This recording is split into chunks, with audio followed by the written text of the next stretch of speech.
Selamat datang di Bahasin Buku. Hari ini kita punya satu buku yang luar biasa penting, sebuah catatan kelam tapi krusial banget dalam sejarah perjuangan buruh di Indonesia.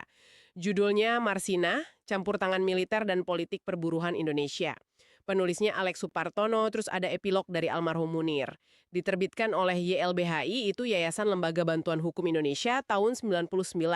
Sumber kita ya potongan-potongan langsung dari buku ini. Ini kan hasil dokumentasi YLBH ya pada masanya. Betul. Jadi misi kita kali ini ya mengupas tuntas lah isi buku ini buat Anda. Kita mau telusuri lagi kisah Marsinah, perjuangannya yang tragis itu, terus konteks politik perburuhan Orde Baru yang ya kita tahu lah khas banget ya. Dan terutama ini, tudingan kuat di buku ini soal adanya campur tangan militer.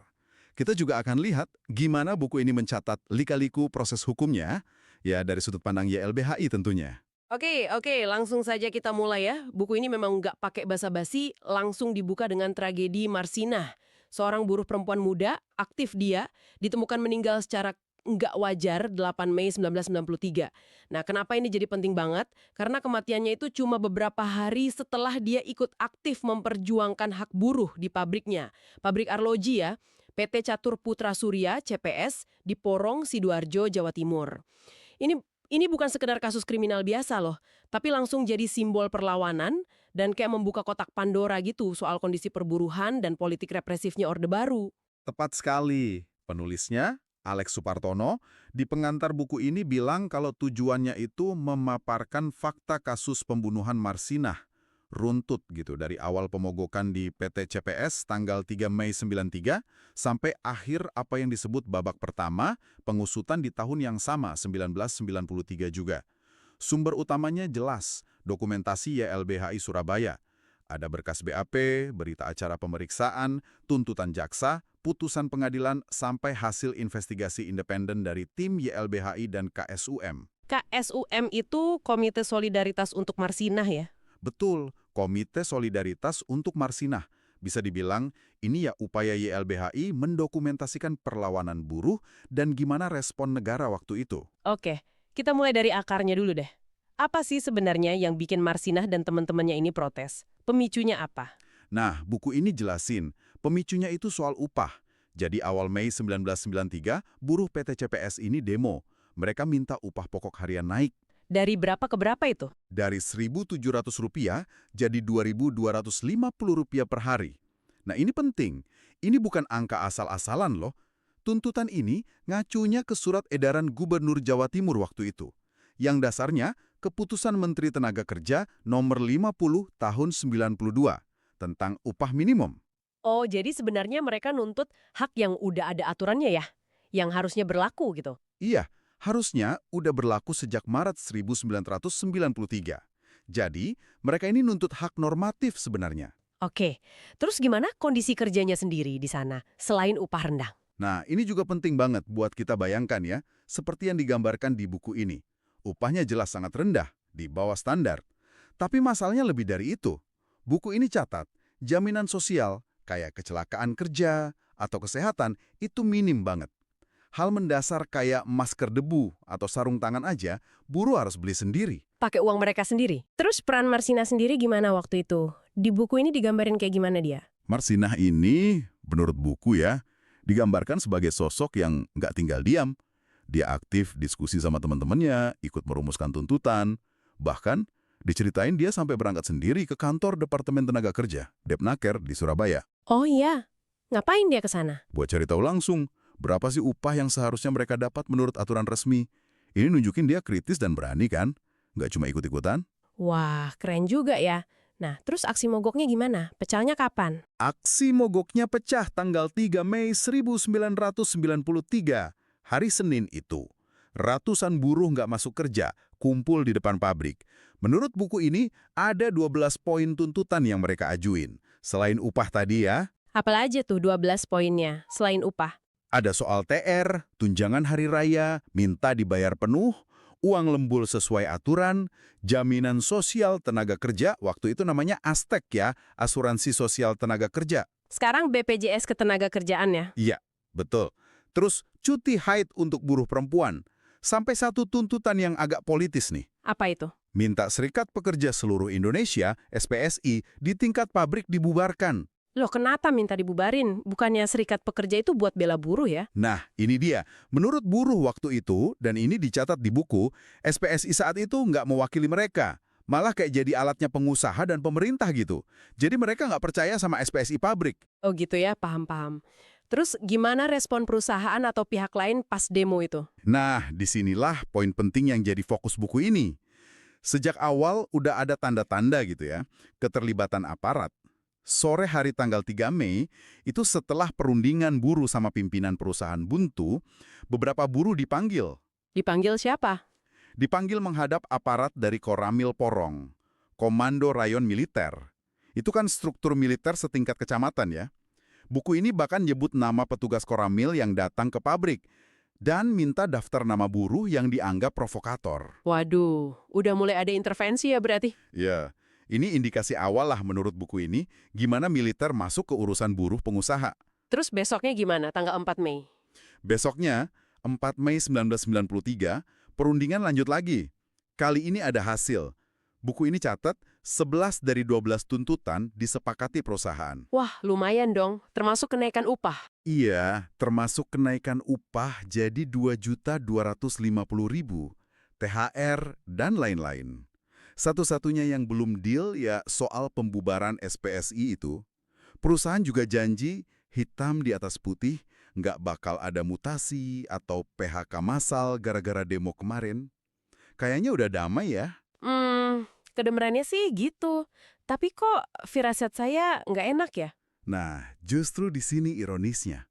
Kesepakatan yang baru diteken itu ternyata yang nggak berarti apa-apa.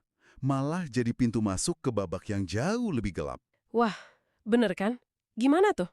Situasi langsung berbalik drastis tanggal 5 Mei 1993. Sehari setelah kesepakatan itu loh. Sehari doang? Iya, tiba-tiba 13 orang buruh PT CPS yang dianggap motor penggerak aksi kemarin dapat surat panggilan. Panggilan dari perusahaan? Buat bahas soal SPSI tadi? Bukan. Ini yang aneh. Panggilannya dari Markas Kodim Sidoarjo, Komando Distrik Militer, setingkat kabupaten. Hah? Dipanggil Kodim? Ngapain urusan buruh dipanggil tentara? Itu dia pertanyaannya. Dan penting dicatat nih, nama Marsinah nggak ada di daftar 13 orang ini. Oke, jadi 13 orang dipanggil ke Kodim. Terus Marsina nggak termasuk. Apa yang terjadi di Kodim? Buku ini cerita, 13 buruh itu diminta datang ke Kodim jam 9 pagi. Di sana, mereka ditemui aparat. Dan ini yang mengejutkan. Mereka disodori surat pengunduran diri dari PT JPS. Disuruh tanda tangan. Hah? Surat pengunduran diri? Jadi kayak di PHK tapi lewat Kodim gitu? Bisa dibilang begitu. Ada kesaksian di buku ini dari beberapa buruh itu. Mereka merasa diintimidasi, ditekan, supaya mau tanda tangan surat PHK itu. Nah, Marsina, walaupun nggak dipanggil, dia dengar kabar ini. Khawatir dong sama nasib teman-temannya. Terus gimana dia? Sekitar jam 2 siang hari itu, 5 Mei, Marsinah nekat. Datang dia ke kompleks Kodim Sidoarjo. Mau cari tahu apa yang terjadi sama teman-temannya. Berani juga ya dia. Terus apa yang terjadi pas Marsina di Kodim? Buku ini bilang Marsinah nggak sampai masuk ke dalam ruangannya gitu ya. Tapi sempat nulis surat singkat. Surat buat siapa? Buat teman-temannya yang 13 orang itu yang lagi di dalam, semacam pesan atau petunjuk gitu isinya. Setelah nitipin surat itu, nah sekitar jam 5 sore, Marsina terlihat ninggalin kompleks Kodim. Oke, jam 5 sore dia keluar dari Kodim. Terus setelah itu? Nah, setelah itu, jejaknya mulai kabur. Buku ini mencoba merekonstruksi jejak terakhir Marsina. Berdasarkan keterangan saksi yang dikumpulin YLBHI ya, katanya dia sempat mampir makan, terus ke rumah temennya. Masih di sekitar Sidoarjo itu? Iya, masih di Porong, Sidoarjo. Terakhir kali ada saksi yang lihat dia itu di dekat rumah kosnya, sekitar jam 10 malam. Jam 10 malam, 5 Mei, setelah itu? Setelah itu, nggak ada kabar lagi, Marsina hilang. Kontak terakhir ya sekitar jam 10 malam itu. 3 hari kemudian berarti ya ditemukannya? Betul, 3 hari nggak ada kabar. Sampai akhirnya Sabtu, 8 Mei 1993, berita buruk itu datang. Marsinah ditemukan. Tapi sudah jadi mayat. Di mana ditemukannya? Di Gubuk Reyot, tengah sawah. Di Desa Jagong, Nganjuk. Itu jauh banget loh dari Sidoarjo, sekitar 200 kilometer. Nganjuk, jauh banget. Kondisinya gimana pas ditemukan? Kondisinya, ya Allah, sangat parah. Penuh luka bekas siksaan. Hasil otopsi, seperti dikutip buku ini, nyimpulin Marsinah meninggal karena penganiayaan berat. Terutama pendarahan hebat di rongga perut, akibat kekerasan benda tumpul. Ya Tuhan, ini ceritanya makin berat ya. Sebentar deh, ini kita perlu jeda dikit kayaknya. Sebelum kita lanjut ngebahas gimana proses investigasi dan persidangannya yang ternyata juga penuh kejanggalan menurut buku ini, kami mau ingetin Anda sebentar nih. Kalau Anda merasa pembahasan buku kayak gini bermanfaat dan menarik, jangan lupa ya buat like, terus komen mungkin ada rekomendasi buku lain yang pengen dibahas, share juga ke teman-teman Anda, dan yang penting subscribe channel ini. Dukungan Anda itu penting banget supaya kita bisa terus ngupas buku-buku penting lainnya. Oke, kita lanjut lagi ya ke kasus Marsinah. Ngeri banget tadi sampai situ. Jadi penemuan mayat Marsinah dengan kondisi separah itu jelas bikin geger ya. Marah pasti publik. Ya, kemarahan publik meluas. Aktivis buruh, mahasiswa, penggiat HAM. Semua nuntut kasus ini diusut tuntas. YLBHI dan elemen masyarakat lain lalu bentuk KSUM itu tadi, Komite Solidaritas untuk Marsinah, buat ngawal proses hukumnya. Tapi justru proses hukumnya ini yang dikritik habis di buku ini ya. Betul. Sampai-sampai bab 2 buku ini judulnya aja Usut dan Tutup. Dengan subjudul kayak Cari Kambing Hitam, sama Penculikan, Penyiksaan, dan Pembuatan Skenario Rekayasa. Wah, judulnya aja udah provokatif ya. Nunjukin banget arah pandang buku ini. Iya, ini sinyal kuat banget gimana YLBHI melihat proses hukum yang berjalan waktu itu. Jadi gimana tuh proses penyelidikannya menurut buku ini? Kok bisa dibilang cari kambing hitam? Nah, buku ini maparin dengan sangat detail gimana penyelidikan oleh polisi dan militer. Waktu itu kan ABRI masih nyatu ya, malah nangkep 9 orang. 9 orang. Siapa aja tuh?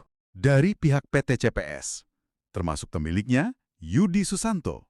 Terus beberapa stafnya, satpam, bahkan kepala desa tempat pabrik berdiri juga ikut ditangkap. Loh kok malah orang pabrik sama kepala desa? Terus mereka dituduh apa? Mereka, inilah yang kemudian dituduh sebagai pelaku pembunuhan Marsinah. Nah, argumen utama buku ini adalah, ini semua bagian dari skenario atau rekayasa. Rekayasa. Dasarnya apa buku ini bilang gitu? Dasarnya, pengakuan para tersangka itu sendiri, baik yang ada di BAP atau kesaksian lain yang didokumentasikan YLBHI. Mereka bilang, mereka disiksa secara fisik dan psikis selama diinterogasi. Diinterogasi di mana?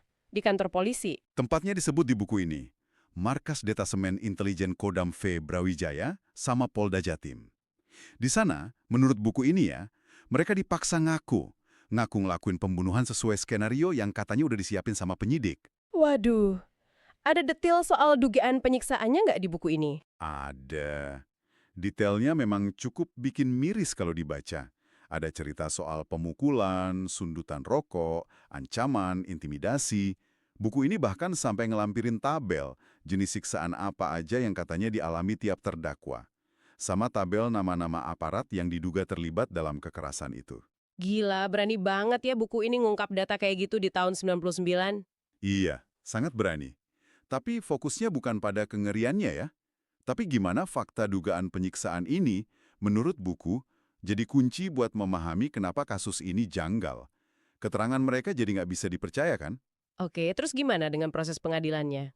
Kan mereka udah ngaku tuh walaupun katanya dipaksa. Proses pengadilannya pun jadi sorotan. Benar, di Pengadilan Negeri Surabaya, para terdakwa ini divonis bersalah. Berapa hukumannya? Variasi. Ada yang 12 tahun penjara, Yudi Susanto, pemilik PT CPS, malah divonis seumur hidup karena dituduh jadi otak pembunuhannya. Wah, berat juga ya hukumannya. Terus gimana selanjutnya? Putusan ini nggak bertahan lama.